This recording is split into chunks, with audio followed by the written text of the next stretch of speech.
Hello everyone and welcome back to a brand new video where today we return with iRacing. This time around we're here for the penultimate race of the Toyota GR86 Cup from Rudskogen. Yes, it's been a track that I've had mixed success at in the past. It seems theoretically like it should be a good combo in the GR86 though, so we'll wait and see as to how we get on today. We've had some ups, we've had some downs this season. Can we get through these final couple of weeks with A, without getting taken out, and B, with a decent clean race?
The leader's just done a 133.3.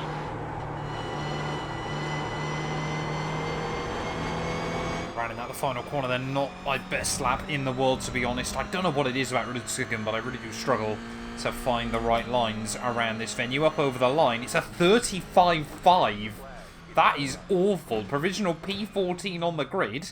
We are starting right towards the very back. We're getting ready then for a 15-minute race here from Rudskogen. Starting P16, we definitely need to gain some places if I want to try and save some iRacing in this one.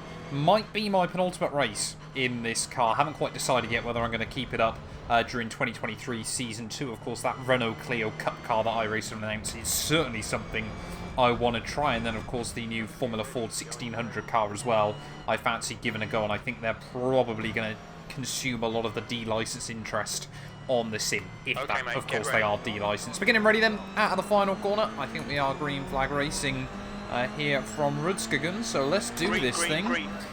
Try and gain some places off the start, but I think, you know, this one could be a case of trying to avoid some carnage and chaos as well, as is always the case in these cars. They somehow make tracks that often actually deliver, you know, fairly clean, competent racing into crash fests, and that's exactly what I mean.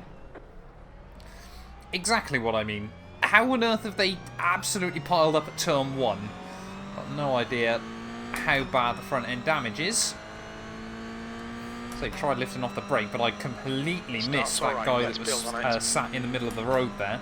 Are we down on straight line performance? Seems, no, we've got definitely still decent enough. Whoa, we've definitely got damage. Lucky to keep that one out of the wall. Okay, don't know whether that was cold tires or what, but saw that guy trying to dodge to the inside of me. Had to jump out of the way at the last moment. And a half-second slowdown for that, apparently. Let's see as we head up the hill whether we've actually picked up some damage or whether that was just cold tires, everything like that.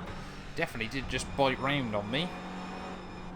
So we head over the brow of the hill. Yeah, no, car does feel okay, but we're already 6 seconds behind the next car up the road.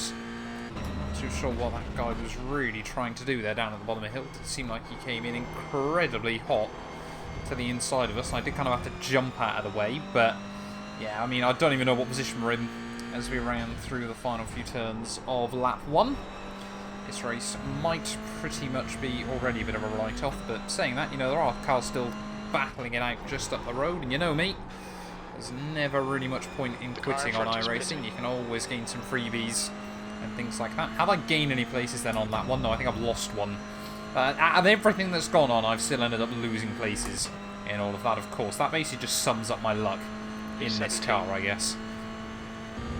The gap to Yip ahead is now 9.4. Yellow flag. Oh, yellow's out. Someone's got issues further up the road. Are we going to see a car suddenly dropping down on the relative? I have noticed there's a big gaggle of cars still just up the road that if I get a lap nailed, can definitely still take time out of. You can see the gap has come down. I mean, Francisco even 10 minutes just remaining. in front of me. The car ahead's pitting now. Oh, there we go. He's into the pits, so we might gain a free one there. This is what we need to be doing. Just trying to pick up the freebies. I've definitely got some straight line speed damage.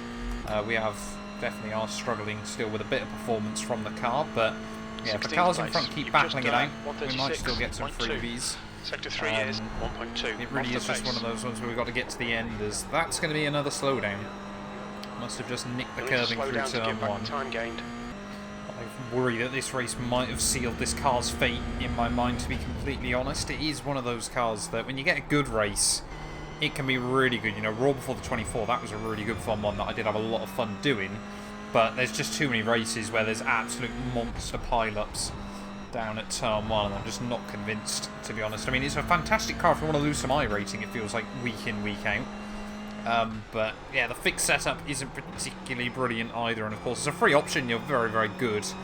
But yeah, unfortunately for me, I'm just not convinced this car is the one, sadly. Like I said, I'll do the last race next week out, nonetheless. But yeah, it's just not clicking, to be honest. It's a bit of a shame, because I really did want to come in and enjoy this car a lot more. And like I said, you know, I have had some good fun races in it. The first couple of weeks were brilliant, because of course people were all still trying to learn the car and everything like that. That's going to be an annoying 1X.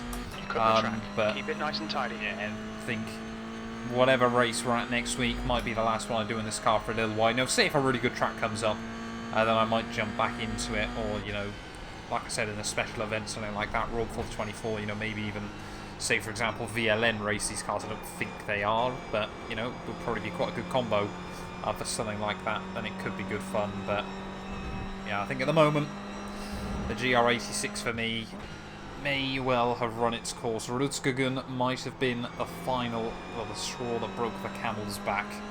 Still losing time to those cars in front. I'm definitely still down on performance. I can't even get back into the 135s. And of course, that was a pretty bad lap that I did in qualifying. It's now about 11 seconds. Yeah, I think we've just got to get to the end. But this will be the race, I think, for me, that is why I won't be racing this car in 2023 Season 2. Someone's had an issue down at turn 1. Suddenly a gap's come down quite aggressively to Alan. That's going to be a slowdown. Yep, there we go. Could tell that as soon as I turned in to the first corner. I'm still just trying to chase some times, see if I can improve on what I've been able to do up to now. Luckily, one of the only good things I have said about Rudskogen today in this combo is you can actually get rid of slowdowns quite easily, just by driving, or at least because I'm slow around here, just by driving normally. You can see just even through here, I feel like I'm still attacking quite nicely, and that's immediately 3/10 down off the delta, and then even up the hill as well. I think it's probably helped due to the lack of power I've got, that of course it's naturally just losing time as we go around. Come on, don't... Is that going to be a penalty? Luckily I don't think there's anyone anywhere near behind me. I think we got away with it. It would appear that we got away with that, and I don't quite know how. It definitely had minus on it, but I'm not going to complain. Just over a lap to go, though, here from Rudskogen. You can see Antonio and Alan now. I'm guessing they came to blows, and that's why Antonio's dropped back, but don't really know for sure. 6X as well, as long as I don't do anything stupid, is not really going to do me any favours. But yeah, sadly, with the damage being incurred at turn 1, like I said, it was just the fact, you know, I was slowing down. I just couldn't see the guy that span. That was the big problem. So, of course, you know, I wasn't expecting everyone to come to a complete standstill, otherwise I would have broke much earlier as we flicked the way through the right. But, yeah, I think this one has kind of summed up the GR86 experience. There's only so many times I can end up with a similar result before you just kind of move on to greener pastures. You know, I'm going to be doing, obviously, Nascar Cup Series. I've already done a few highlights from that. Mercedes AMG Challenge as well. There's going to be videos from that probably Saturday, I want to say. I'm going to have the first round of that going up on the channel. 100% races in the Mercedes AMG Formula 1 car. Very much looking forward to that. And hopefully I'm going to be joined by my good friend James Early throughout most of that series as well. But rounding our way up through the final lap, I'll probably, you know, depending on where they're racing next week, I might do one final send-off to the GR86 this season. You know, I'm not going to say it's goodbye forever, but it certainly is goodbye for now with this car. Just not really getting the racing I wanted out of it. It's a bit of a shame. I think that fixed setup does it no favours. It doesn't need traction control, and to be honest, I'm convinced the ABS probably makes the racing a little less exciting, because of course everyone just mashes the brake pedal at exactly the same time. That's 2 minutes It's left. nice to have a car where the ABS actually works as you would expect it to, but yeah, still unfortunately it does kind of kill the racing slightly. You know, you can't really go for late braking manoeuvres unless the car in front of you just isn't particularly brave on the brakes. Which is not that difficult to be in this car, because of course it's got the ABS there. But round in the final corner, we are going to survive 16th to 16th here at Rudskogen. Really not the race I wanted, but yeah, that'll do us for this week in this car. Let's go take a look at those final results. Well, there we go then, having a look at our final race results. Minus 0.23 SR, of course, we've got that 4X at turn 1, so I was never going to gain any SR from this. 56 iRating lost as well. It is really not a good combo for me to try and gain any iRating here. You can see, yeah, lap times we were definitely down on top-end performance. P16 from 16th on the grid was really not the race I wanted there. It looks like the poleman actually got involved in the incident at turn 1, so yeah, minus 150 iRating is certainly not a good payday for them. But thank you all so much for watching this video nonetheless. If you have enjoyed, please do make sure you leave a like, get yourself subscribed as well, and we'll be back very, very soon with more iRacing content.